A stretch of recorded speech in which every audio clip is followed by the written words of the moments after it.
Kumusta kaibigan? Ang kwento nating itatampok ngayon ay ang napakagandang pelikulang God is a Bullet.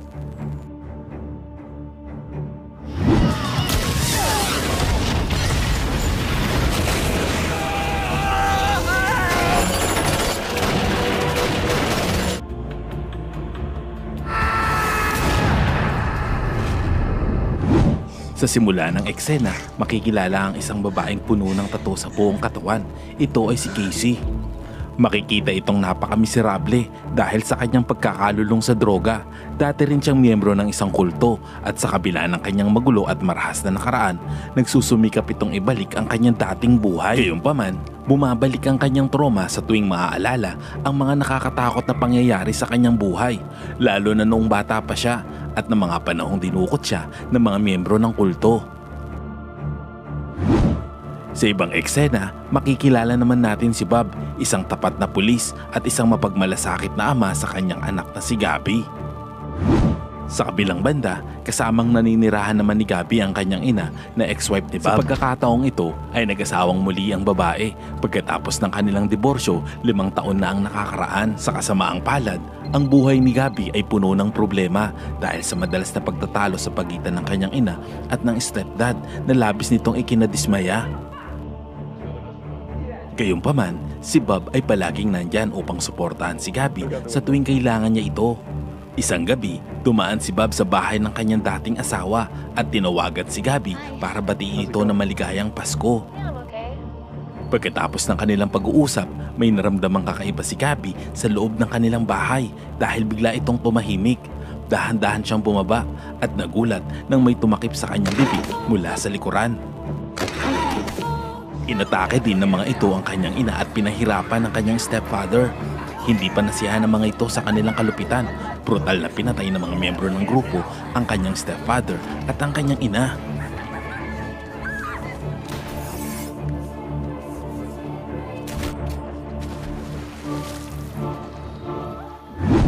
Kinabukasan, makikita ang inis sa mukha ni Bob dahil hindi dumalo ang kanyang anak na babae sa kanilang Christmas church service.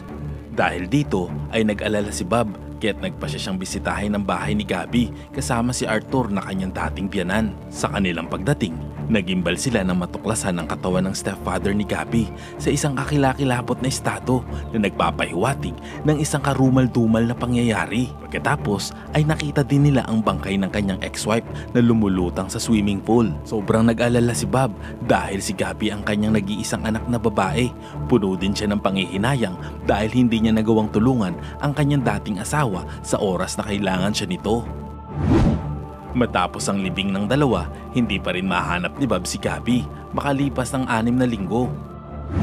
Samantala, nang mabasa ni Casey ang kaso ng pagdukot kay Gabby sa isang pahayagan, umiyak siya sa rehab center dahil naalala niya ang nakakapangilapot na pangyayari sa kanyang sarili noong dukutin din siya ng isang grupo ng mga lalaki. Dahil dito ay ninais niyang tumulong sa kaso. Nagpasya siyang kontakin si Bob at tulungan ito sa pag-iimbestiga sa kaso. Kasabay nito, desperado naman si Bob na hanapin ang kanyang anak na babae. Gayunpaman, si Bob ay nakahanap ng pag-asa nang makilala si Casey dahil nakaranas din ito ng pagdukot noong bata pa. Sa kasamaang palad, pinagbawalan naman si Bob ng kanyang superior na makipag-usap kay Casey dahil sa pagkakasangkot at lulong nito sa droga. Gayunpaman, nagpatuloy pa rin si Bob sa pagbisita dito sa rehab center. Ipinakita niya dito ang larawan ng katawan ng stepfather ni Gabby. Dito ay makikita na pinalamutian ng tattoo ang kanyang katawan. Ayon kay Casey, nagpapahiwatig ito na ang stepfather ni Gabby ay nagkaroon ng pagkakamali laban sa grupo. Balik sa nakaraan, nakaramdam ng matinding hirap si Casey sa kamay ng leader ng grupo na nagngangalang Cyrus. Sa kabutihang palad, si Freeman, isa sa miyembro ng mga grupo na may batik sa muka at may prosthetic na braso, ang nagpatigil sa pagpapahirap kay Casey. Sa kabila ng pagiging pinuno ni Cyrus, hindi siya nangahas na hamunin si Freeman at sa huli ay pinahintulutan nila si Casey na umalis na sa kanilang grupo. Bumalik ang eksena sa kasalukuyan.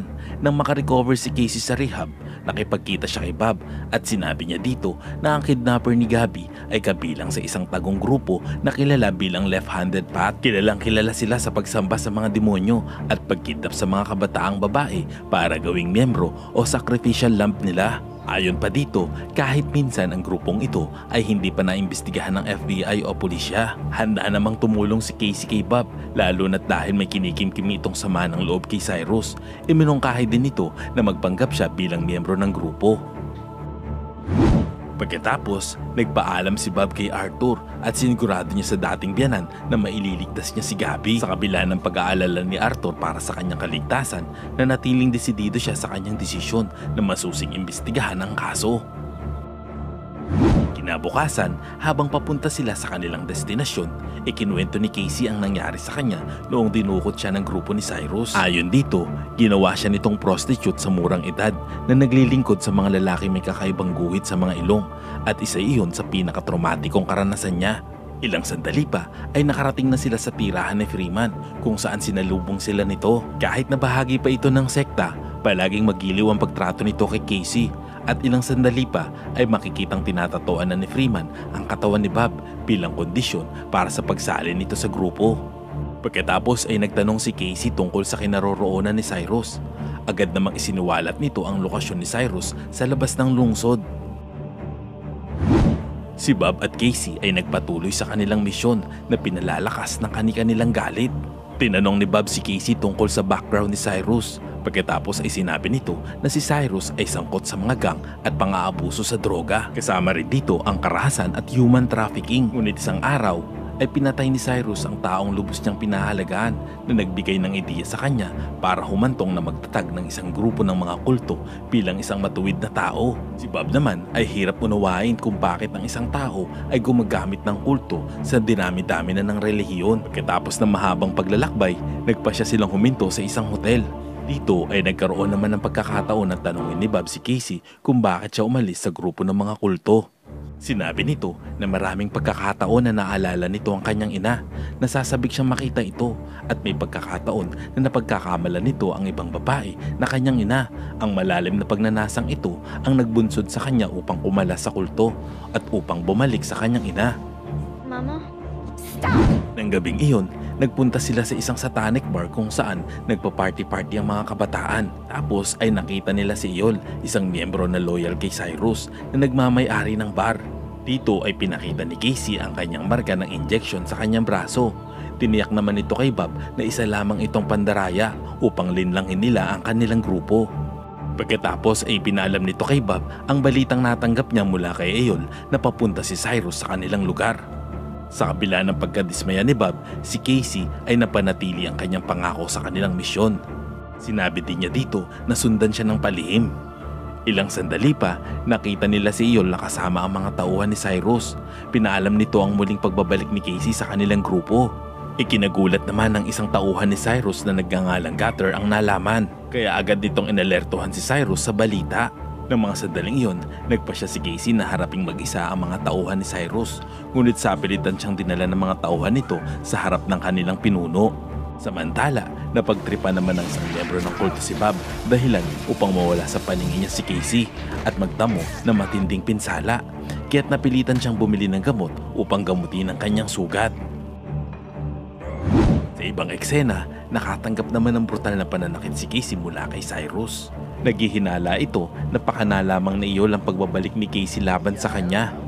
Upang patunayan ang kanyang teorya, inutusan ni Cyrus si Casey na patayin si Eyol. Sa halip na matakot sa utos ni Cyrus, ginawa niya agad ang utos nito nang walang pagdadalawang isip. Samantala, pilit namang hinahanap ni Bob si Casey ng mga oras na iyon. Ilang sandali pa, nakita niya naman ang isang matandang lalaki na suot ng jacket ni Casey. Pilit niyang pinaamin nito kung saan niya natagpuan ang suot na jacket. Sinamahan siya nito sa isang nightclub kung saan nasaksihan niya na si Casey ay sinasaktan ng grupo ng mga kalalakihan. Walang pag-aalinlangan na nakialam si Bob gamit ang isang shotgun upang mapaalis sa mga ito.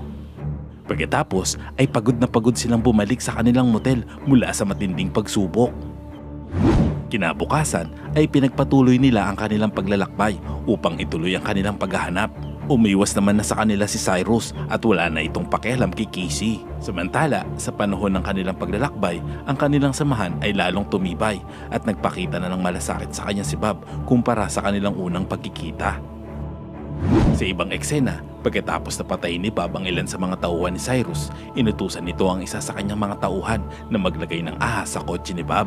Nang mga sandaling iyon, si Bob at Casey ay nasa isang cafe. Habang kumakain, nagpakita si Casey kay Bob ng isang bala at sinabing ang bala ay ang Diyos. Tinutukoy nito na ang bala ay isang kapalaran ng tao kung mabubuhay man o mamatay. Kaya hanggat may bala sila ay may pagkakataon pa silang maghiganti. Pagkatapos kumain, bumalik si Bob sa kanyang sasakyan. Ngunit nang magsisindi na siya ng sigarilyo ay bigla siyang kinagat ng ahas sa kanyang kamay at leeg. Nagawa namang patayin nito ang ahas, ngunit isa sa mga tauhan ni Cyrus ang nakasaksi sa pangyayari na agad na hinabol ni Bob. Nasaksak niya ito sa dibdib, ngunit ang kamandag ng ahas ay nagsimulang umepekto dahilan upang si Bob ay sumigaw sa sakit. Bago sinaklolohan ni Casey si Bob, nagpasya siyang patayin ng tuluyan ng tauhan ni Cyrus upang maiwasan ang kanilang pagkakalantad. Pagkatapos ay agad niyang dinala si Bob kay Freeman dahil alam niyang ito lamang ang makakatulong sa kanya. Agad na nag-inject ng antidote kay Bob si Freeman at inutusan si Casey na bantayan ito hanggang sa magising. Kinaumagahan, nagising si Casey sa tabi ni Bob. Nakahinga ito ng maluwag nang makita na may malay na ito at wala ng sakit na nararamdaman. Habang umaayos naman ang kondisyon ni Bob, ay pinagpatuloy na nila ang kanilang paglalakbay ng magkasama. Sa kanilang paghahanap, natagpuan nila si Lena na isang dating matalik na kaibigan ni Casey. Nilin lang niya ito upang palabasin si Cyrus gamit ang telepono nito. Tinawagan nila si Cyrus at nagalok ng isang deal. Kung nais ni Bob na iligtas si Gabby, kailangan nilang dalawa na bawiin ang pera na ninakaw ng grupo ni Errol. Nang marinig naman ito ni Lena, nagalit ito kaya napilitan si Bob na patahimikin ang babae. Nang gabing iyon, nakipagkasundo naman si Casey sa isa sa mga alipores ni Cyrus na responsable sa pagbabantay sa mga batang babae. Hindi alam ni Bob na inalok niya ito upang isuko ang sarili kapalit ng paglaya ni Gabby. Walang pag-aalinlangan naman na tinanggap nito ang alok ni Casey. Hindi nagtagal, tumating sina Bob sa lokasyon ni Errol kung saan sumalubong sa kanila ang mga gwardya at chinek ang mga gamit nito kung may dala silang armas. Ngunit isang secure na bag ang dala ni Bob na may nakatagong pistol. Nang lumitaw si Errol, mabilis na pinatumba ni Bob ang kanyang mga bantay kaya't naiwan si Errol na takot. Pagkatapos ay tinulak nito si Bob sa pool at binaril. You're crossing over. Kinabukasan, pumunta sila sa napagkasunduang meeting place para iabot ang pera ayon sa kasunduan. Binawi naman ni Cyrus si Casey kay Bob, ngunit pumalag si Bob at takmang kukuhanin si Casey. Biglang binaril ni Cyrus si Lena para ipakita ang kanyang kalupitan sa harap nito.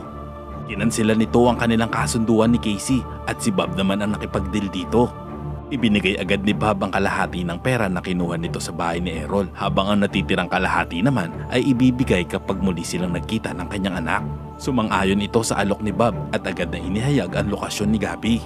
Sa kabila ng galit ni Bob, si Bob ay nanatiling kalmado at nakatuon sa pagliligtas sa kanyang anak na babae. At sa wakas, si Bob at Casey ay dumating sa lugar kung saan naroroon si Gabby. Walang pag-aalinlangan na ibinigay nila ang natitirang pera sa mga tauhan ni Cyrus at agad na lumapit si Bob sa kanyang anak at mahigpit niya itong niyakap.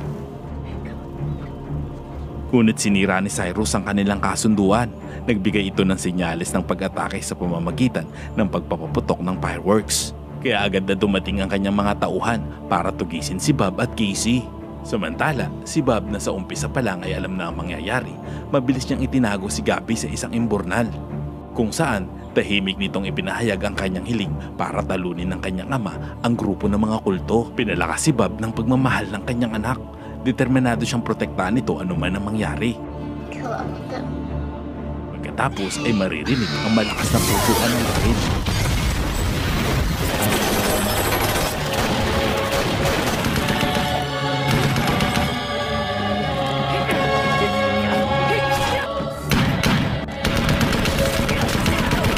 Matapos ang labanan, sa kasamaang palad, isa sa mga lalaki ay nagawang balutin ng plastik ang ulo ni Casey kaya nahirapan itong huminga.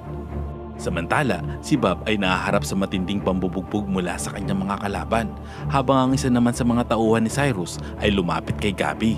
ginamit naman nito ang pistol ng kanyang ama upang barilin ito.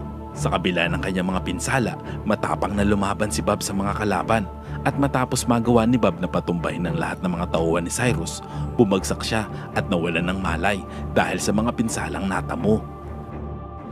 Pagkalipas ng ilang araw, bumuti na ang kalagayan ni Bob na nagudyok sa kanya na dumalo sa pagdinig ng FBI. Nakipagkita din siya kay Casey upang pag-usapan ng isang bagay bago siya umalis. Binigay niya rito ang address kung saan makikita nito ang tirahan ng kanyang ina. Taos-pusong nagpasalamat ito sa lahat ng kanyang tulong. Nang gabing iyon, si Casey ay nagtungo sa hideout ni Cyrus at matyagang naghintay sa isang luma at napabayaang attic. Umaasa siya na makikita doon si Cyrus. Pagkatapos naman ng ilang araw ng paghihintay, sa wakas ay dumating si Cyrus na ikinatuwa naman ni Casey. Sinamantala ni Casey ang pagkakataon at hinarap niya ito habang nakatutok ang baril dito. Inutusan niya si Cyrus na maupo at pinalakas ang kanyang loob ng nagtitimping galit at binaril niya ito ng harapan.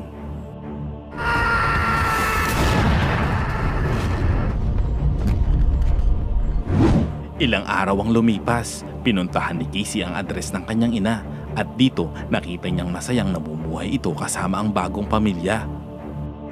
Kaya nagdesisyon siya na umalis ng tahimik at wag nang guluhin ang buhay nito. Pagkatapos lumipas ang ilang buwan, muli silang nagkita ni Bob at nagpa siyang mamuhay ng magkasama at muling bumuo ng buhay na masaya. Salamat kaibigan at umabot ka sa punto ng video na ito. Anong masasabi mo sa ending ng kwento? Kung nagustuhan mo ito, ay pwede ba akong makahingi ng like? At pakitype naman sa comment section ang salitang ayos. At kung bago ka naman sa ating munting channel, ay pasubscribe naman po bilang suporta at para maipagpatuloy natin ang paghahatid ng magagandang movie recap. Panoorin mo na rin ang buong movie pag may time ka. Sana'y nagustuhan mo kaibigan ang kwentong ating itinampok. Kung magkagayon, ay baka naman pwedeng pakilike ang video ito at pasubscribe na rin sa aking channel. Kung hindi mo naman ito nagustuhan, ay pwede mong pindutin ang dislike button ng 2 beses para makasigurado ka.